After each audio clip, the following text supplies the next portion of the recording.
Next area of amendment, reverse charge. Reverse charge, reverse charge again an important chapter for your examination, तो focus से सुनेंगे जी इसमें क्या amendment हुई है। रिवर्स चार्ज में हमारे पास जो अमेंडमेंट हुई है, बड़ी अमेंडमेंट नहीं है, सिंपल अमेंडमेंट है। गवर्नमेंट से रिलेटेड आपने रिवर्स चार्ज की एंट्री पढ़ी थी, अगर आपको याद हो, मैं हल्का से रिकलेक्ट कराता हूं डायग्रामेटिक वाइज। हमारे पास गवर्नमेंट से रिलेटेड रिवर्स चार्ज की एंट्री थी, दो एंट्री थी, एक एंट्री नंबर 5 एंड एक एंट्री नंबर 5। ध्यान से सुनना, ये दो एंट्रीज जो थी ये बात करती थी कि गवर्नमेंट की तरफ से जब सप्लाई ऑफ सर्विस होगा तो कुछ केसेस में जो होगा वो रिवर्स चार्ज अप्लाई होगा। Central government, state government, union territory, local authority, इनकी तरफ से सप्लाई ऑफ सर्विस जब की जाएगी तो रिवर्स चार्ज अप्लाई होगा। Entry number 5A, entry number 5A ये कहते थे कि अगर गवर्नमेंट की तरफ से रेंटिंग ऑफ इमूवेबल प्रॉपर्टी की सर्विस दी जा रही है to a registered person, RCM आ जाएगा, रजिस्टर्ड पर्सन जीएसटी पे करेगा। और फिर हमारे पास एक और एंट्री थी, एंट्री नंबर 5, इसमें वो कहते थे कि अगर गवर्नमेंट कोई भी सर्विस दे रही हो रेंटिंग को छोड़कर, रेंटिंग को इसलिए छोड़ दिया बिकॉज रेंटिंग ऊपर से हैंडल होगी, और इसके अलावा पीपीटी वाली सर्विस को छोड़कर, पीपीटी याद है आपको, पहला पी पोस्टल सर्विसेज, दूसरा पी पोर्ट एंड एयरपोर्ट की सर्विसेज, टी हमारे पास ट्रांसपोर्ट ऑफ गुड्स और पैसेंजर की सर्विसेज। तो एंट्री नंबर 5 कह रही थी गवर्नमेंट की तरफ से कोई भी सर्विस की सप्लाई हो रही हो, रेंटिंग को छोड़ दो क्योंकि उसकी हमने ऊपर बात कर ली, और उसके अलावा PPT, postal, port, airport and transport की सर्विस को भी छोड़ दो, उस पर नहीं है रिवर्स चार्ज। बाकी जो भी गवर्नमेंट की सर्विस होंगी टू अ बिजनेस एंटिटी, चाहे वो रजिस्टर्ड हो या अनरजिस्टर्ड हो, रिवर्स चार्ज आ जाएगा, इनको जो होगा वो जीएसटी पे करना पड़ेगा। थोड़ा इंफेसिस से बोल देता हूं, गवर्नमेंट एंट्री नंबर 5A में सिर्फ एक सर्विस की बात है और रजिस्टर्ड पर्सन को दी जाएगी तब रिवर्स चार्ज आएगा। एंट्री नंबर 5 में सभी सर्विसेज की बात है सिर्फ इनको छोड़ करके, और रिवर्स चार्ज आएगा अगर बिजनेस एंटिटी को दी जा रही है, चाहे वो रजिस्टर्ड हो या फिर अनरजिस्टर्ड। खैर आपने इन पूरी एंट्रीज का बहुत डिटेल में जो है वो डिस्कशन किया हुआ है, मैं अमेंडमेंट फोकस अब आपके ऊपर बात लेकर के आता हूं, जरा ध्यान से सुनिएगा। अब ये जो एंट्रीज हैं ये बनी हुई हैं गवर्नमेंट के लिए, इस बात को बड़ा इंफेसिस से समझिएगा। अब सुनिएगा, अब हमारे पार्लियामेंट, अब हमारा नया पार्लियामेंट बहुत बढ़िया सुंदर सा बन गया है, बहुत ही बढ़िया। अब पार्लियामेंट जो है, लेट्स सपोज पार्लियामेंट जो है वो अपनी प्रीमाइस में कोई हिस्सा वो किसी रजिस्टर्ड पर्सन को जो है वो किराए पर दे देती है। पार्लियामेंट के द्वारा मान लीजिए कोई सप्लाई ऑफ सर्विस की जा रही है, हाँ जी, renting of immovable property, parliament वालों ने अपनी कोई प्रीमाइस जो है वो सामने किसी रजिस्टर्ड पर्सन को दे दी है। तो आप मुझे बताएं, रेंटिंग ऑफ इमूवेबल प्रॉपर्टी किया गया है टू रजिस्टर्ड पर्सन, क्या इस वाली सर्विस के ऊपर एंट्री नंबर 5A के तहत रिवर्स चार्ज जो होगा वो एप्लीकेबल हो जाएगा? थॉट प्रोसेस क्या है जरा ध्यान से सुनिएगा। जो बेटा हमने एंट्रीज पढ़ी थी, इन एंट्रीज में रिवर्स चार्ज की बात थी जब सर्विसेज किसके द्वारा दी जा रही हो, by central government, state government, union territory and local authority. ठीक है, अब की बार ये जो रेंटिंग की एक्टिविटी करी है वो किसने करी है, वो करी है पार्लियामेंट ने। और आप सभी जानते हैं तकनीकी रूप से अगर बात करूं तो पार्लियामेंट, भारत की संसद और भारत सरकार, ये दोनों जो हैं वो अलग अलग बातें हैं। ये जो central government, state government, union territory ये सब होती है, इनको आप क्या बोलते हो, एग्जीक्यूटिव गवर्नमेंट। जबकि पार्लियामेंट जो होती है इनको आप क्या बोलते हो, लेजिस्लेटिव बॉडी। याद है या नहीं? ये सब तो पता ही होना चाहिए, बड़ी बेसिक की बात है। पार्लियामेंट बिल्कुल अलग बात है एंड एग्जीक्यूटिव गवर्नमेंट जो है वो बिल्कुल अलग बात है। जो एंट्री नंबर 5 एंड 5A बनी हुई है वो बनी हुई है फॉर गवर्नमेंट।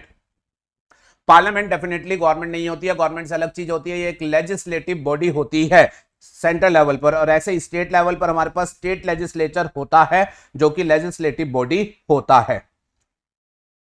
बट आप लोगों को याद होगा इन दोनों ही रिवर्स चार्ज की एंट्री ने भले ही सिर्फ गवर्नमेंट की बात करी हो, भले ही सिर्फ गवर्नमेंट की बात करी हो, बट जो रिवर्स चार्ज का नोटिफिकेशन था उसमें एक एक्सप्लेनेशन भी थी, जिस एक्सप्लेनेशन में ये कहा गया था कि ये जो entry number 5A and entry number 5 है जो वैसे गवर्नमेंट के एंगल से लिखी गई है, ये दोनों रिवर्स चार्ज की एंट्री अप्लाई होंगी on parliament as well as state legislature. इस एक्सप्लेनेशन से उन्होंने उन एंट्री का स्कोप जो है वो एक्सटेंड कर दिया गया था। हाँ जी, इस एक्सप्लेनेशन से उन एंट्रीज का स्कोप जो है वो एक्सटेंड कर दिया गया था to the parliament and state legislature, जिसकी वजह से अगर ये दोनों भी कोई सप्लाई ऑफ सर्विस कर रहा है, रेंटिंग वाले या other to a business entity, तो फिर वहां पर भी जो होगा वो रिवर्स चार्ज एप्लीकेबल हो जाएगा। ये आपका एक्सप्लेनेशन जो था वो रिवर्स चार्ज के डिस्कशन में जहां ये एंट्री थी वहां पर दिया हुआ था। हाल तो उतना एम्फेसिस कभी नहीं लिया गया था, एग्जाम भी इस पर कभी स्पेशल एम्फेसिस नहीं लेता था, बट ये प्रॉपर आपकी बुक्स में है। Are you okay with this? Yes, इसमें कोई नई बात नहीं है। अब अमेंडमेंट क्या हुई है वो सुनिएगा। अब अमेंडमेंट ये हुई है, एक अगला क्वेश्चन ये आया कि अब हमारे पास मान लीजिए कोई कोर्ट है, ट्रिब्यूनल है, कोर्ट या ट्रिब्यूनल के द्वारा भी लेट्स सपोज उनकी प्रीमाइस किसी दूसरे को जो है वो किराए पर दी जाती है। जैसे कोर्ट है, कोर्ट बेटा लॉयर्स को क्या करता है, क्या चैंबर्स वगैरह रेंट पर दे देता है? यस। या कोर्ट ने अपनी प्रीमाइस में कोई हिस्सा लेट्स सपोज जो वैकेंट प्लेस था वो लेट्स सपोज एयरटेल कंपनी को दे दिया कि हाँ यहां पर आप टावर जो है वो लगा सकते हैं। कहने का मतलब अब की बार रेंटिंग ऑफ इमूवेबल प्रॉपर्टी का काम किया गया बाय कोर्ट और ट्रिब्यूनल। अब ध्यान रखिएगा, अब कोर्ट और ट्रिब्यूनल जो है वो इन सबसे अलग है। कोर्ट और ट्रिब्यूनल जो है ये हमारे पास जुडिशियल बॉडी में आ जाते हैं, ठीक है ना जी। तो एक्सप्लेनेशन ने ऊपर वाली एंट्री का स्कोप एक्सटेंड किया था only to parliament and state legislature. उन्होंने जुडिशरी के ऊपर इसका स्कोप जो था वो एक्सटेंड नहीं किया था, बट अब उस एक्सप्लेनेशन को अमेंड कर दिया गया और उस एक्सप्लेनेशन में ये लिख दिया गया है कि वो दोनों एंट्री पार्लियामेंट और स्टेट लेजिस्लेचर पर तो हमने एक्सटेंड कराई दी थी, अब वो साथ में हम अप्लाई करा रहे हैं to the court and tribunal. Simple सी अमेंडमेंट हुई है कि ये एक्सप्लेनेशन जो थी उसको अमेंड कर दिया गया है। Entry number 5 and entry number 5 shell also be applicable parliament and state legislature पर, तो ये पहले ही अप्लाई करा रखी थी, अब कोर्ट्स एंड ट्रिब्यूनल्स पर भी जो है वो इसे एक्सटेंड जो है वो करा दिया गया है। Are you okay with this? ठीक है जी। अब जरा बात ध्यान से सुनिएगा। अब अगर मान लीजिए एयरटेल कंपनी को कोर्ट के द्वारा कोई vacant space with in the court premises rent पर दिया गया, रेंटिंग ऑफ इमूवेबल प्रॉपर्टी हो गई, एंड एयरटेल अपने आप में जनरली रजिस्टर्ड पर्सन ही होगा, तो renting of immovable property to registered person किया जा रहा है। एंट्री नंबर 5A का आरसीएम जो होगा वो एप्लीकेबल हो जाएगा।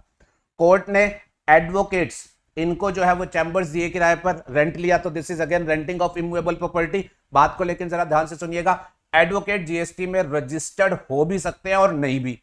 आप सभी जानते हैं एडवोकेट्स की सर्विस के ऊपर रिवर्स चार्ज है।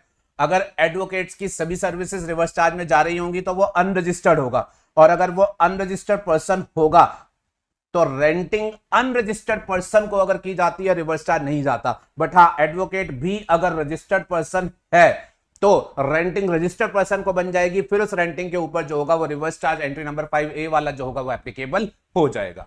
Are you okay with this? Yes. अच्छा, अब आपके दिमाग में आ रहा होगा कि सर जब इन्होंने पहले एक्सप्लेनेशन बनाई थी तो उसी टाइम पार्लियामेंट स्टेट लेजिस्लेचर के साथ साथ कोर्ट ट्रिब्यूनल को कवर क्यों नहीं कर लिया? पहले से पार्लियामेंट वालों की बात क्यों करी, सिर्फ लेजिस्लेटिव बॉडी की बात क्यों करी? आज की डेट में कोर्ट एंड ट्रिब्यूनल के बारे में क्यों सोचा? तो जस्ट उस आपके थॉट प्रोसेस के लिए भी जरा मेरी बात सुन लीजिए। एक्चुअली में क्या था, पहले जो था ना कुछ लीगल इश्यूज चल रहे थे। कुछ लीगल इश्यूज क्या चल रहे थे सुनना, यहां मैंने ऑथर नोट में लिखे हुए हैं, जरा सुन लेना। कोर्ट एंड ट्रिब्यूनल इनको लेकर के, ध्यान से सुनिएगा, कोर्ट एंड ट्रिब्यूनल इनको लेकर के अगर आप रिकलेक्ट कर पाए तो आपने शेड्यूल 3 पढ़ा था। जब आपने सप्लाई का चैप्टर पढ़ा था तो वहां आपने शेड्यूल 3 पढ़ा था। शेड्यूल 3 में बताया गया था कुछ एक्टिविटीज और ट्रांजैक्शन जो होंगे वो ना तो सप्लाई ऑफ गुड्स माने जाएंगे ना ही सप्लाई ऑफ सर्विस माने जाएंगे। कहने का मतलब उनके ऊपर जीएसटी की कोई लायबिलिटी नहीं रहेगी, वो transaction out of scope of supply रहेंगे। अब वहां जो ट्रांजैक्शंस लिखे हुए थे उसमें एक ट्रांजैक्शन ये लिखा हुआ था services, supply of services by court and tribunal. याद आ रहा है आपको? अच्छा, आप शेड्यूल 3 के हिसाब से कोर्ट एंड ट्रिब्यूनल के द्वारा जो सर्विसेज दी जाएंगी वो क्या है? Out of scope of supply. अच्छा, अगर वो सप्लाई के स्कोप से बाहर है, उस पर जीएसटी की लायबिलिटी नहीं बनेगी, तो एफसीएम या आरसीएम का क्वेश्चन ये अराइज नहीं होगा। यस और नो? यस। तो अब क्या था, पहले कुछ लोगों का ये कहना था कि कोर्ट एंड ट्रिब्यूनल जो भी सर्विसेज देंगे वो as per schedule 3 out of scope of supply है, उस पर जीएसटी बनता ही नहीं है, तो आरसीएम और एफसीएम का क्वेश्चन ही नहीं आएगा। लेकिन बाद में धीरे धीरे जो है वो ओपिनियन में चेंज हुआ। गवर्नमेंट ने कहा जी जब हमने शेड्यूल 3 में ये कहा कोर्ट एंड ट्रिब्यूनल के ऊपर जो होगा कोर्ट एंड ट्रिब्यूनल की सर्विसेज जो है वो शेड्यूल 3 में आएंगी। तो वहां जो हमने सोच रखी है वो बेसिकली कोर्ट एंड ट्रिब्यूनल के द्वारा जो जस्टिस की सर्विस दी जाएंगी सिर्फ वो out of scope of supply में जाएंगी। बात मेरी समझ आई?